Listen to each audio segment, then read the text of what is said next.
Hello, everybody. I'm Don Counts. We're here at the Warrior exhibit in Fayetteville, Tennessee, and we have Linda Williams here. And Linda, you're going to tell us about who our guest is today. I am, Don. Today we have Mr. Jerry Lunsford, and he is going to talk to us about his great-great-grandfather who fought in the Civil War, and his name was G.W.D. Porter. So we're really excited to have you today, Jerry. I'm excited to be here because he needs to be talked about. He was a pretty good hero, my hero anyway. If he wasn't everybody else's, no, he was good. He was born in I'll start out and then you can ask questions if you want. He was born in Lincoln County, 1839. He joined the Confederate Army, and I believe it was 60 or 61. He went through his training, and then he was assigned to the 44th Infantry. Okay. And he had a younger brother that came along after him, and he ended up over in the 41st. But anyway, his first battle was at Shiloh, and he got shot, but he didn't leave the war because it was too important for him to. So he didn't get any treatment for the shot until he got back to Mississippi, and then he fought in just about every war you can think of. Petersburg, Chickamauga, Shiloh, and on and on. And him and his brother fought mostly in every battle together. And until they got separated and his brother got killed, but he did really great. It's all in these notes right here. All this information I picked up from the library over here, but he sunk boats. They captured one night in Petersburg. 17 of him and 16 other guys captured 700 Yankee soldiers, in one night, and he got captured not shortly after that, and he was sent to a prison, Elmira in New York. Well, he was sent up to Maryland, I think, first, and then brought back down a couple months, and then brought down to Elmira, and he wrote an article in the Annals of the Armies of Tennessee called 9 Months in a Northern Prison. And everybody's concerned with that Civil War ought to read that, because it ain't the garbage that they teach you what that war was about. It was not about slavery or anything like that. It was about the North wanting the wealth of the South is exactly what that war was about. And They fought for a cause that they truly believed in. They died. They're amazing men. And if some of the stories that I've read on these guys, they just unbelievable. They went there to die for the cause they believed. If they had to die, they died. So they weren't scared. They didn't run, and usually they were outnumbered. I know I think it was Petersburg. I can't remember exactly which. No, it was a different battle. At Petersburg, they started out with 2,400 people, soldiers, against 6,000 Yankees. Then they had brought in recruits, and they got all the way up to 12,000 of them.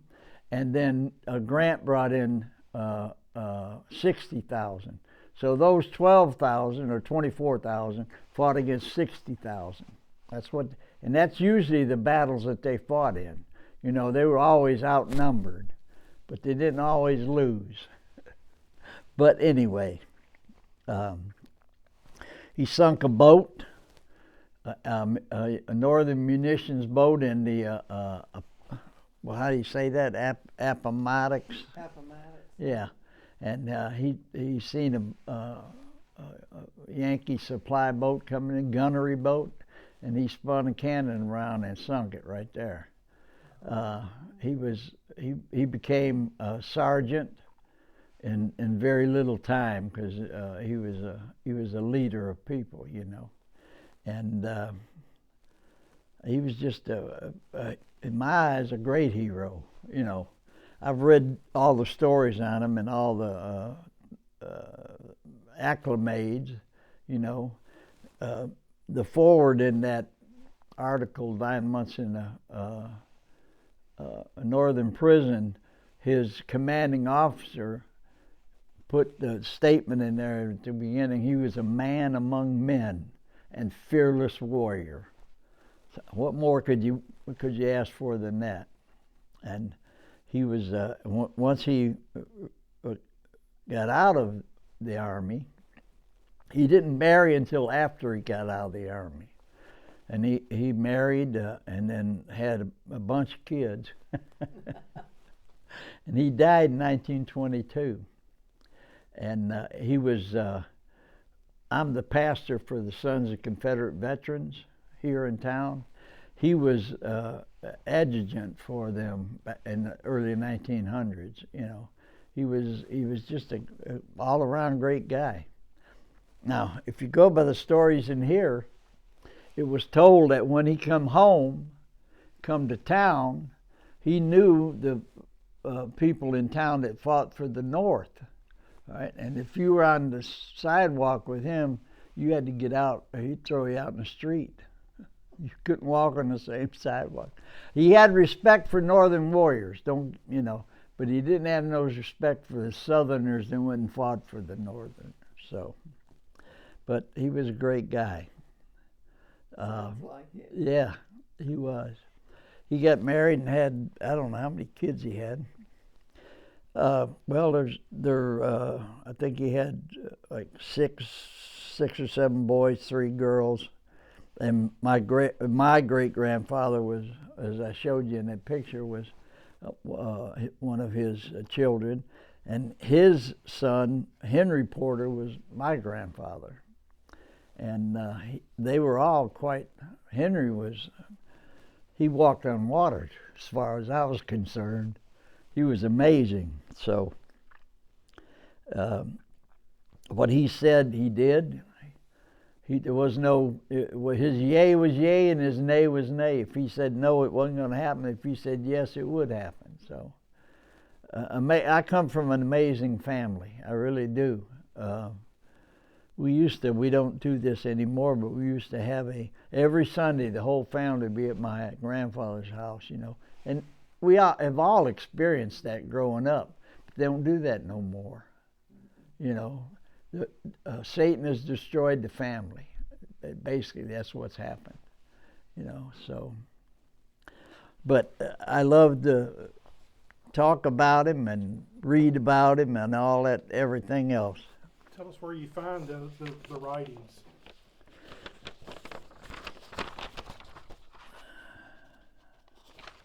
Nine months in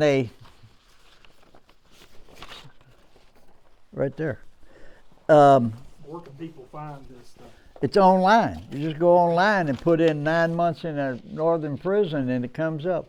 See, I was hunting for this and hunting for it. I went to the library, went here and there and all over the place. And then I was at my son's house one day and I was talking to him. I said, I'm hunting this article, you know, told 9 months in a northern prison by G.W.D. Porter.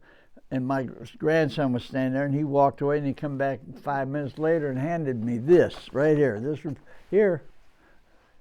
I don't have a computer. I'm illiterate on the computers, you know, so.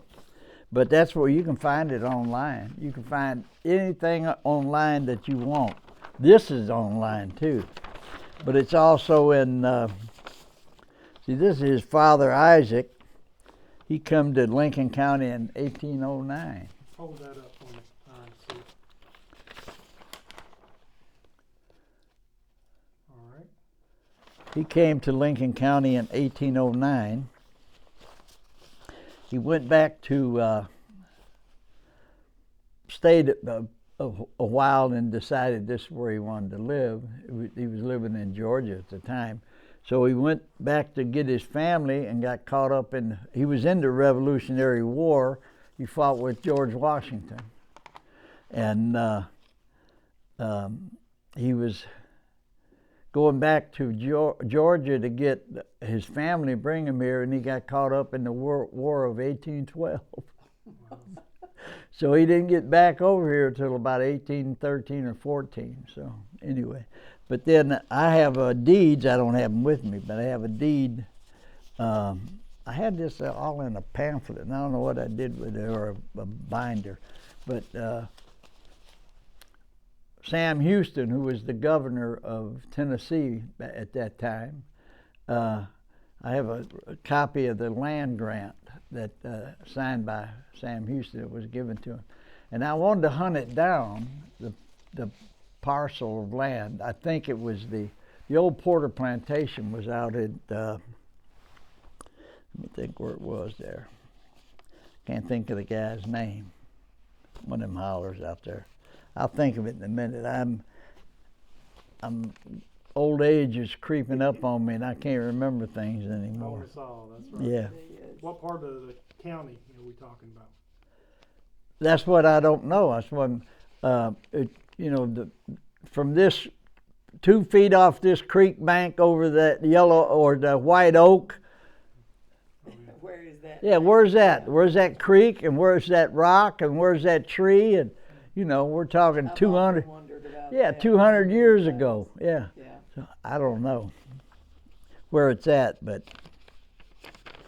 yeah, now his grandfather is I'm sorry, he didn't fight with George Washington. His grandfather did, Benjamin Porter, and he was the first to ever come to Lincoln County, and he's on that thing over there for the American Revolution. Yeah. Yes. He's on that monument. Yeah. Oh, wow.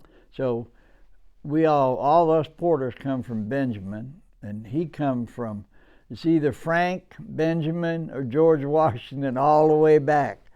I got a cousin in Shelbyville who traced our family all the way back to the first Porter to come to America. And that was in 1530, and his name was John Porter. And then it goes on from there. So I have a deep heritage here, a very deep heritage, and I love this place, this town, this and all the things that they put themselves through so that we can live the lives that we live, and they were amazing. He was amazing. But he wasn't the only one. There was, I'm not saying he's the greatest ever, but he was. He is to you. He's your grandfather. Yeah, and like his commander said, he's a man among men. So that puts him a step above, and he was quite the hero. Well, we sure appreciate you coming today to share this information that you have on him, because it's not just your heritage, it's Lincoln County's heritage. Right, exactly right. It is exactly right. We really do appreciate I appreciate the call to ask me to come, I wish I had the other folder. I had a lot more stuff in it, but you've given us enough. We will be looking up some of this. Yeah, it's in this. You have to go online to get the 9 months in the northern prison, because I hunted I even bought a book from the little store over here, bookstore, the Annals of the Armies of Tennessee, and when I got it, it was a chapter, but I couldn't read it, so I just donated it to the library, and then hunted down everything on the people helped me hunt down everything on the internet and stuff. I don't. Go ahead. I'm sorry. No, go ahead. No, we appreciate your time. I appreciate the call to ask me to come and tell that story. Now, I know I've left out 100 different things that I wanted to say, but Don, he said he had a lot of Porter relatives, the pictures that are in. Oh yeah. Do you know any of the Porters? I don't know. Yeah. Maybe. Oh, because I got tons of relatives around here. Well, there's a lot of porters. Yeah, That's a Tom. bunch of them. There's two different groups. There's my group, and then there's another group of porters. Tell us about yourself. What did you do for a living? What got you here? Well, I was born here. Okay. I moved up north with my dad when my dad come home from Korea. There wasn't much work anywhere. We tried Chattanooga, and there was hardly nothing here. So then we moved up north. I basically went to high school there, and then met a girl, and we got married, and I had four. Actually, we had 6 sons, and 4 survived. I got 12 grandkids, 5 great grandkids, and I worked for Ford for about 18 years up there, and then I left Ford and started a business. Me and my brother started a business of our own, and then my wife passed away in 2004, so I gave my construction company to my son, and I moved back down here to take care of my mom and dad, and then they passed away in 2006. My dad died May 30th, 2004. My mom died 20 days later. Wow. But that was the way it was supposed to be. Yeah. You know. Yeah. She wasn't going to be around without him. They'd been married 60-something years. Yeah. Yeah. So right now, well, I'll tell you, anyway, I prayed for a year for the Lord to give me understanding in His Word. And I woke up one day and it just started flooding into my head. So I started studying the Bible, and now I'm a teacher. I teach the Bible. That's what I do. And I'm not a scholar, but I'll stand up to anyone that thinks he's a scholar for the truth. You know, because the truth is not being taught in most churches these days.